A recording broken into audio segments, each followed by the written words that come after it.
sent particulièrement ici à Hollywood Beach? Ben, c'est parce qu'il y a beaucoup de Québécois, hein, puis c'est parce que moi, je parle pas l'anglais beaucoup. Fait que tu peux aller n'importe où, puis tu peux parler le français comme tu veux. Moi, j'adore la plage d'Hollywood. Oui, c'est une très belle place, puis le monde est sympathique. C'est tous des gens du Québec. J'ai l'expérience un peu dans les îles. Je vais des fois à Cuba et à République dominicaine. Je me sens un peu perdu parce que ça parle espagnol, parle anglais. J'ai de la misère un peu à parler français. Mais ici, là, on se croirait à Montréal, mais comme à Québec. Là. On se sent en place qu'au Canada ici. Si vous faites le tour, vous allez voir, ça parle tout français partout. Même les Américains ont commencé.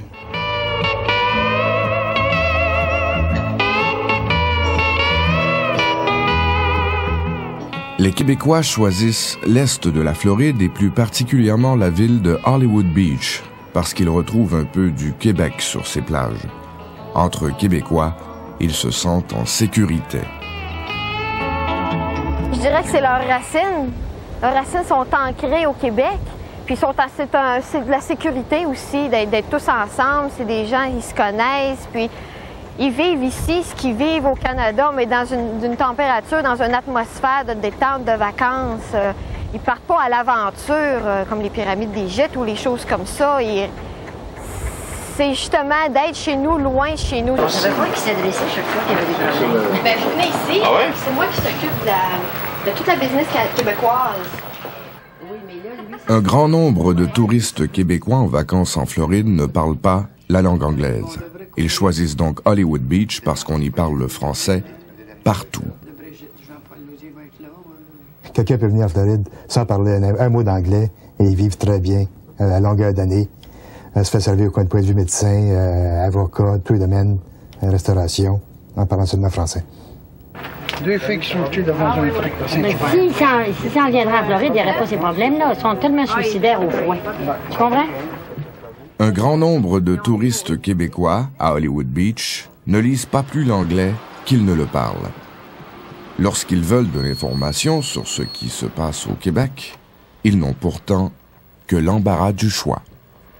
C'est le seul endroit, je pense, sur Terre, où les Québécois peuvent se procurer soit le Journal de Montréal, la Presse, la Gazette, le Soleil de Québec, le Journal de Québec, le quotidien, pas le quotidien, mais le Progrès Dimanche de Chicoutimi, la Nouvelliste de Trois-Rivières, la Voix de l'Est de Granby ou la Tribune de Sherbrooke.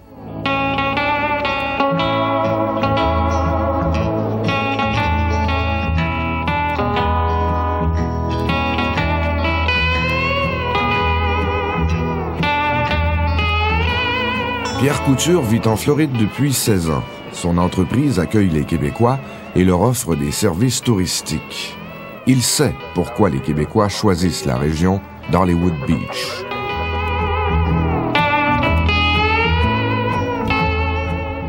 C'est que la ville de Hollywood s'est appliquée à donner aux Québécois le service qu'ils attendent, c'est-à-dire du service en français dans les hôtels, des entreprises familiales où réellement le service est personnalisé. Alors, c'est très différent de recevoir une clientèle dans un hôtel de 15 ou 20 ou 25 chambres que dans un hôtel de 200 ou 250 ou même 100 chambres, où le service, même s'il est bon, est beaucoup moins personnalisé. On ne vous connaît pas par votre nom. Près de 800 000 Québécois vont passer leurs vacances en Floride cet hiver. C'est énorme. Le tiers d'entre eux sont des retraités. Ils s'établissent pour la plupart sur la côte est de la Floride. Parce qu'on a passé sur la côte ouest l'année passée, nous autres, là, à Tarpon Spring, près de Tampa, là. Et puis, il n'y a presque pas de Français, là. C'est juste des gens de l'Ontario, puis des gens des États, des Américains. C'est plus difficile, surtout quand on ne parle pas trop anglais. Mais ça manque ici, il n'y a pas de problème. Puis, à part de ça, si on a besoin d'interprètes, les gens sont de même, ça s'entraide tout entre eux autres. Tu as besoin de service, t'es mal pris, n'importe quoi, tout le monde s'aide. Marcel, il va jouer de la musique. Marcel, il va jouer de la musique. Il va jouer de l'accordéon. Joseph et Lucienne ont travaillé toute leur vie pour profiter de leur retraite. Ils s'ennuient peut-être parfois de la neige et de l'hiver, mais ils préfèrent la Floride. Il y a des fois, comme on dit, des fois en vieillissant, on fait de la trip. Hein? Et puis quand tu vas à la mer, la trip, mais ça se passe le temps qu'on est titre. Avec la chaleur, puis avec la mer, puis tout ça, tu sais.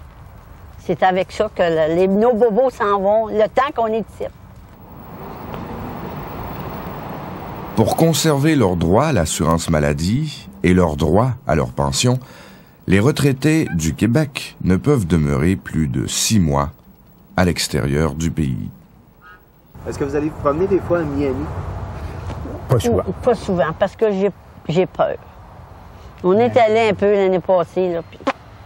Non, j'aime pas ça, parce que c'est des races étrangères que tout quasiment rendu, c'est quasiment toutes les races étrangères. Oh non, moi, je suis pas en sécurité quand je vais là.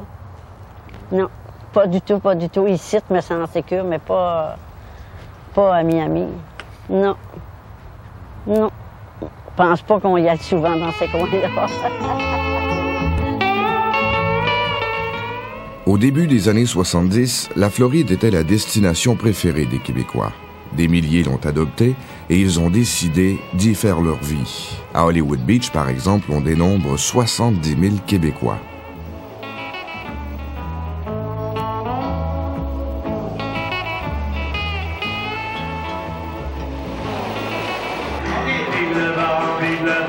Loin de renier ses origines, cette communauté a conservé ses mœurs et ses coutumes.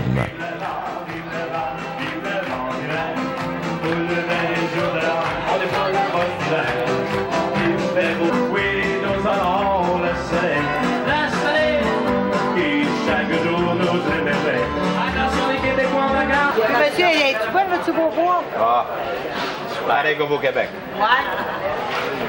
J'aimerais manger de la dinde à soir demain, là. Ah oui? La dinde farcie. Absolument.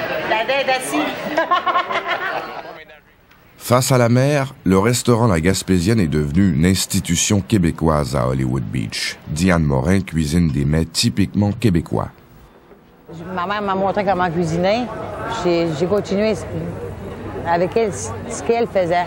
Comme des tourtières, des rôtis de porc, des patates jaunes, du jambon à l'ananas, la grosse popote, des pâtes de cochon, des ragoûts de boulettes. Puis les Canadiens, c'est ça qu'ils recherchent. Des crotons. Puis les premières années, on faisait notre paix canadien nous autres mêmes, pour attirer le monde. Diane Morin vit en Floride depuis 16 ans. Lorsqu'elle a ouvert son restaurant, sa clientèle était entièrement américaine. Les débuts ont été difficiles, les Américains n'étant pas très friands de soupe au pois. On va dire un mot en anglais. Puis que je sortais toujours mes chaudrons. Je leur donnais de la soupe. J'ai commencé, je vendais 8 bols de soupe par jour. Aujourd'hui, j'en passe 3 000 livres par année. Quand votre femme a décidé de mettre des mets québécois au menu, n'étiez pas trop d'accord au début? Là? Non, parce que il y a 15 ans, t'avais beaucoup moins de monde. On était quasiment les seuls d'ouverts le soir. Vous disions, on va faire ça pour rien, mettre de la soupe en été, au mois de juillet, au mois d'août, quand il fait 100 degrés. Il n'y a pas personne qui va en manger. Tout le monde en mange pareil. Vous voulez avoir plus chaud, je sais pas. Aujourd'hui, la clientèle de ce restaurant est majoritairement québécoise. Ben, le monde, c'est ça qu'ils recherchent. Viens midi, ils vont manger de la tourtière, de la soupe au pois. C'est le même tous les jours. Puis le soir, c'est la même affaire. Puis l'été, je peux même pas enlever le rôti de porc sur le menu. Parce que les Américains demandent des sandwichs au rôti de porc. Puis là, j'ai commencé à faire de la graisse de rôti. Puis ils en mangent avec ça à cette heure.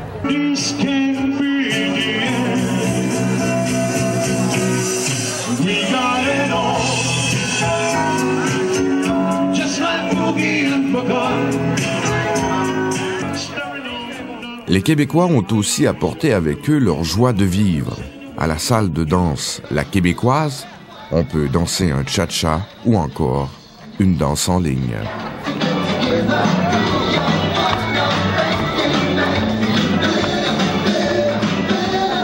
Vous avez besoin de faire votre grillage aussi, parce que là, c'est pas bon, ça, si vous ne le faites pas, là.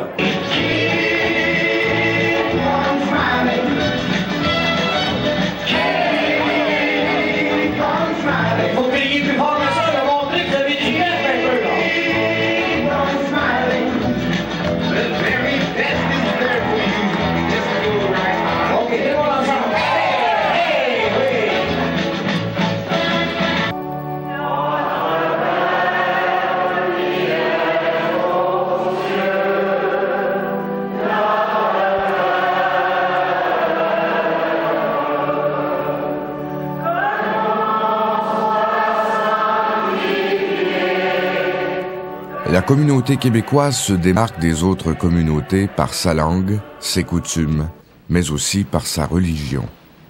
Pendant que nos églises se vident au Québec, celles de Hollywood Beach et de Allendale en Floride sont pleines à craquer. Il y a une très grande demande. Ça dépasse même nos capacités parfois. Il y a des périodes où on a de la difficulté à accueillir toutes les personnes dans nos églises.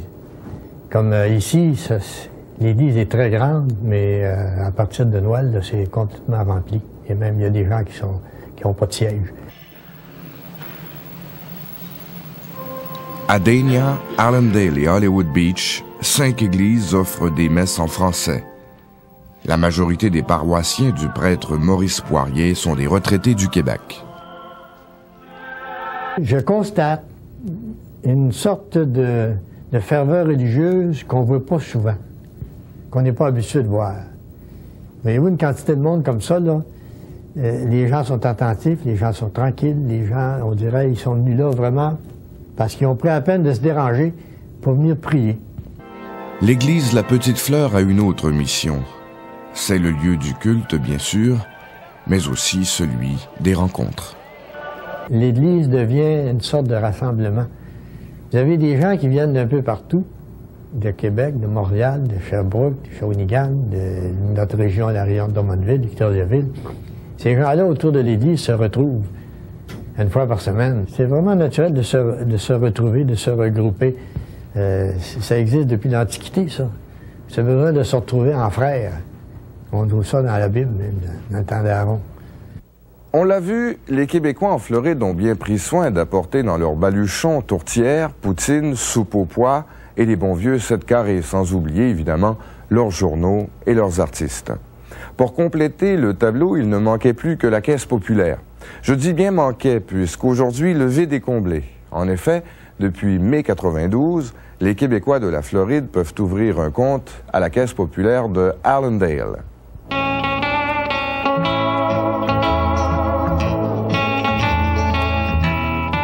La Desjardins Federal Savings Bank a ouvert ses portes au mois de mai 1992.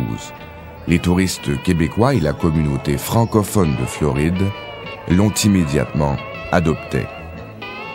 Les Québécois retrouvent en fait sur le sol américain une institution qu'ils connaissent très bien. La petite caisse fait d'ailleurs des affaires en or. Même les grandes banques de la Floride sont étonnées de son succès.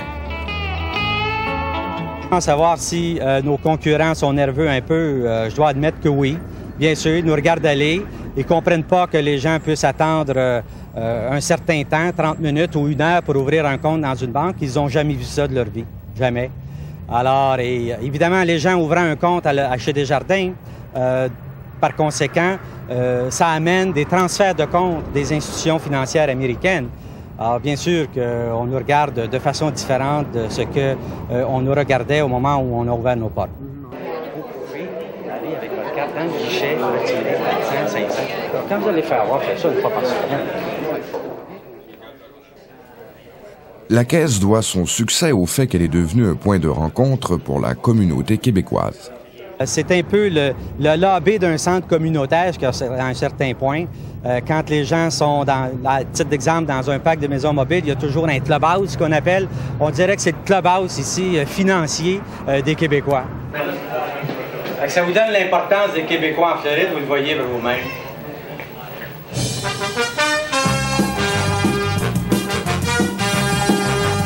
Une communauté n'en est pas tout à fait une sans une force constabulaire. La communauté francophone de Floride n'a pas de service de police, mais elle compte un représentant québécois dans la police de Allendale. Comme l'autre soir, il n'y a pas tellement longtemps, ils m'ont appelé à la maison pour aller traduire pour quelqu'un qui est conduisant en état d'ébriété sur nous autres. Alors, je me suis rendu sur les lieux, puis finalement, le type, après, il expliquait qu'est-ce qu'il devait faire comme il faut pour qu'il comprenne. On a réalisé, d'accord, qu'il avait pris 1 ou 2 bières, mais il n'était pas en état d'ébriété. Alors, ils l'ont laissé aller. Alors, ça peut aider. Gérard Moranville reconnaît les touristes québécois à 100 lieues à la ronde. Comment? À leur conduite automobile hésitante. Il les reconnaît même s'ils conduisent une voiture avec une plaque autre que celle du Québec. C'est des touristes. C'est des gens qui ne sont pas habitués avec l'environnement. Ils ne connaissent pas tous les règlements. Ils ne savent pas où sont les signaux. Les signaux sont sensiblement les mêmes, mais ils ne savent pas où ils sont placés, alors ils sont perdus. Ils cherchent. Fait qu'un touriste qui cherche, bien, automatiquement, il va faire des infractions. Il va aller doucement plutôt que d'aller vite, ou il va dire « Oups, c'est ici à droite ». Quand même qu'il est dans l'allée du centre, il va tourner à droite. Alors, quand on le suit, il faut faire attention. Chaque année, plus de 40 000 infractions criminelles sont commises sur le territoire de Hallandale. Selon Gérard Moranville, les touristes québécois sont une cible de choix pour les malfaiteurs.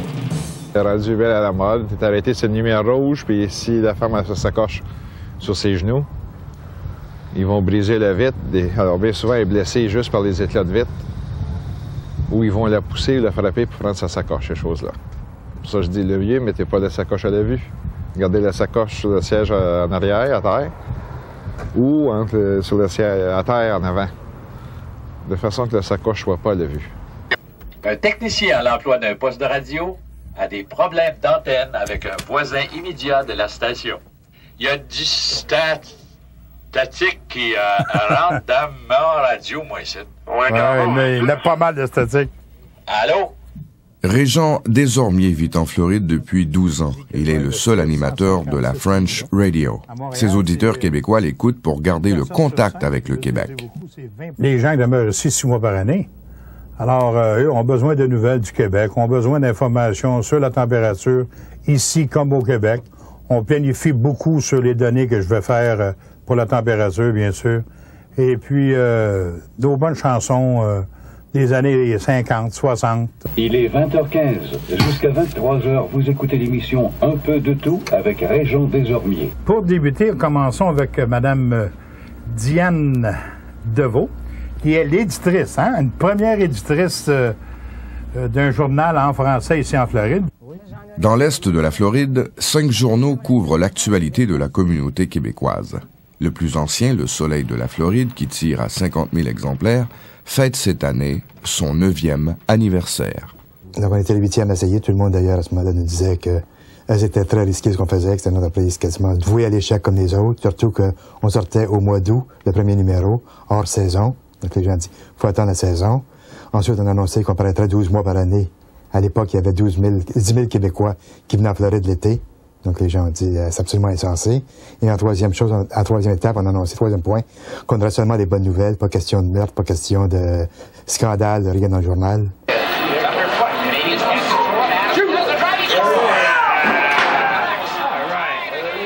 Même en Floride, les Québécois demeurent des mordus de leur sport national. Ils suivent assidûment les matchs du Canadien et des Nordiques. Il y a tellement de choses différentes ici de chez nous. On en voit, là, la bouffe est différente, les gens sont un peu... on a décidé de venir passer un samedi soir à écouter à ce qu'on fait habituellement au Canada, la même chose le samedi soir, venir écouter une partie de hockey des Canadiens. C'est une tradition un petit peu, une habitude du samedi soir. Un grand nombre de Québécois regardent le hockey au bar, le Penalty Box. Le propriétaire de ce bar, Rosaire Paiement, est d'ailleurs un ancien joueur des Flyers de Philadelphie. On a du hockey ici en Floride. Puis comme je dis, au mois de janvier, j'ai 3 équipes de Atom ou Pee-Wee qui appellent, qui s'en viennent de Montréal. Passer 10 jours ici, j'ai organisé à peu près 5-6 games pour eux autres. Ça va être du fun. J'ai bien des équipes qui viennent ici pour une semaine, 2 semaines. On organise 2-3 games contre eux autres. Fait que ça crée l'atmosphère du hockey tout le temps.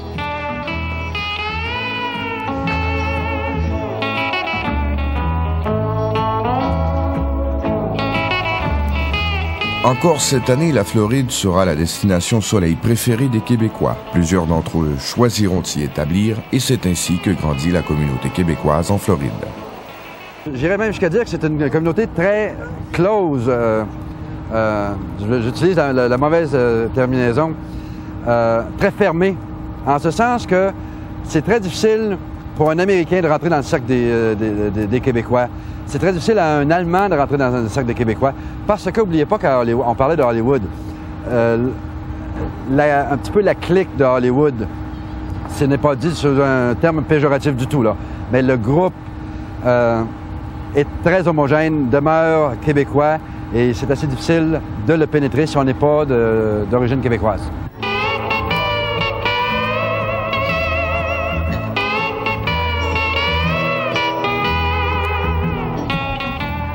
Pour les Américains, il n'y a en fait qu'une façon de s'intégrer à la communauté québécoise, le mariage.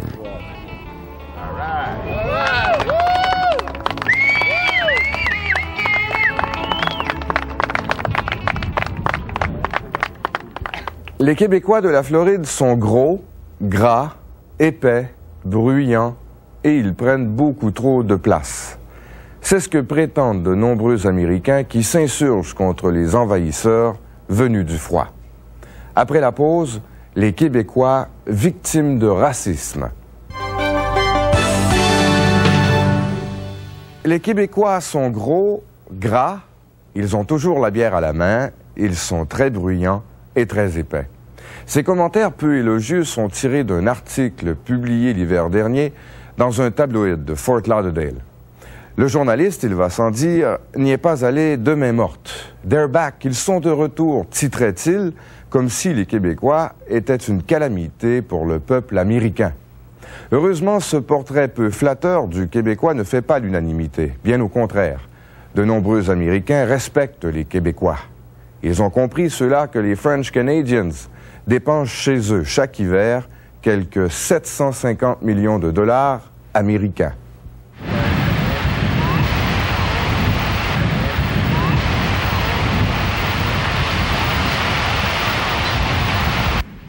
Malheureusement, je dois dire que ce qu'on a vu sur ce journal-là, les images qu'on a vues, c'est tout à fait ce qu'on voit dans les plages où on a surtout des Québécois.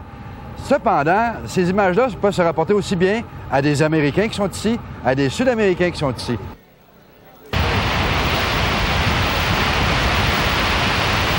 Tous les touristes qu'il y a ici, qui viennent en Floride, de les accuser qu'ils ne laissent pas de pourboire les Québécois, c'est peut-être vrai dans certains cas. Dans d'autres cas, c'est pas vrai. Mais c'est aussi vrai des Européens, c'est aussi vrai des Sud-Américains. Alors, pourquoi s'attaquer spécifiquement aux Québécois? J'en vois pas particulièrement la raison. En Floride, pour commencer, il y a une partie de la population, la partie moyenne, qui est très xénophobe. Elle a toujours été, même à l'époque des Indiens, si on regarde l'histoire au complet, la Floride a toujours été un pays qui bâtissait des xénophobes, parce qu'ils s'imaginent avoir un paradis terrestre, ils veulent le garder pour eux autres, ils n'aiment pas trop le partager. Donc les Indiens, au début, c'était la même chose aussi, puis l'époque que les autres Indiens viennent ici, après ça, il y a eu l'époque que les Juifs viennent, l'époque que les autres viennent. Par contre, il y a eu l'invasion des Cubains qui sont arrivés à un moment donné, ensuite, il y a eu l'invasion des Haïtiens qui sont arrivés, et là, il assiste à une autre invasion qui est celle des Québécois. Donc ceux-là, ça les effraie un peu. Les Québécois en Floride inquiètent les Américains. La présence des French Canadians ne se fait pas sentir que sur les plages. Ils sont aussi présents dans le monde des affaires. Effectivement, si je vous donne à titre d'exemple, dans Miami Nord, vous avez au moins 3 ou 4 constructeurs québécois qui sont là depuis quelques années, qui construisent des condos, des unités de condos, des complexes, et un après l'autre. Ils sont situés tout près de l'Intracoastal. Et évidemment, en majorité, ce sont des Québécois qui achètent à ces endroits-là. Mais ça démontre quand même qu'il y a beaucoup d'investissements d'hommes d'affaires québécois qui se font dans les municipalités environnantes. Arnie Wolf est promoteur immobilier. Ce Québécois a investi plus de 10 millions de dollars en Floride. Selon lui, les investissements québécois sont importants pour les Américains. Les investissements qu'on fait ici, c'est énorme, premièrement. Si on est capable d'engager, comme j'ai dit, presque 1000 Américains sur un projet, nous avons acheté des autres projets aussi. On a une autre plantation en Floride, j'ai une autre à Orlando. Puis ce qu'on donne à l'économie américaine, c'est extrêmement important. La Floride est un marché d'acheteurs. Pour Lorraine Raté, agent immobilier, ces acheteurs sont d'abord et avant tout des Québécois. Très grosse part. Je crois les statistiques qu'on a émises dernièrement, c'est que 80% des ventes qui se sont faites dernièrement, dans les derniers 6 mois peut-être, là, que ce sont les Canadiens qui achètent. Au cours des 3 dernières années, Marc Blouin a vendu pour plus de 18 millions de dollars en investissement immobilier à des Québécois. La clientèle québécoise est en fait inaccessible aux agents américains. Des comptes de banque de 200 000, puis 250 000, puis 100 000 qui sont transferts, ça, il y en a souvent. Ils ouvrent un compte de banque avec les cartes de crédit, puis après ça, ils demandent la route pour télégraphier de l'argent, puis ça se télégraphie par coût de 100 000 pour investir des business. Puis il y en a beaucoup qui sont retraités au Canada, que leur maison est payée. Donc, au lieu des fois de prendre un prêt hypothécaire, ici, ils hypothèquent leur maison au Québec. Puis ils paient celle-là comptant ici. Donc, les Américains, ils disent tout ça. Tous les Américains disent où est-ce qu'ils prennent leurs argent, les Canadiens français. Ça, ils comprennent pas ça. Ils pensent que tous les Canadiens français, c'est des millionnaires. Jules Roy est courtier en valeurs mobilières à Boca Raton. Il constate que les Québécois diversifient leur portefeuille en investissant en Floride. Selon lui, les millionnaires québécois ne se cachent pas toujours où l'on croit. Je me déplace, je vais le rencontrer, on commence à jaser, puis il me dit, ben voici, puis il sort ses papiers, puis il me les donne pas. Il me dit, ben j'ai telle chose, qu'est-ce que tu en penses, j'ai telle chose, pour vérifier ce que je connaissais un peu du marché. Et puis, finalement, puis là, ici, on parle d'un portefeuille de plusieurs millions de dollars, là, tu sais. Puis quand je dis plusieurs, là, c'est au-dessus de 5 millions de dollars. Donc, c'est un monsieur qui vit dans un parc mobile, qui est là depuis des années, puis qui probablement ne se sera jamais déplacé à Montréal pour venir à une conférence, parce qu'il aurait été dans son patelin, dans son milieu. Actuellement, les grandes fortunes sont dans les parcs mobiles.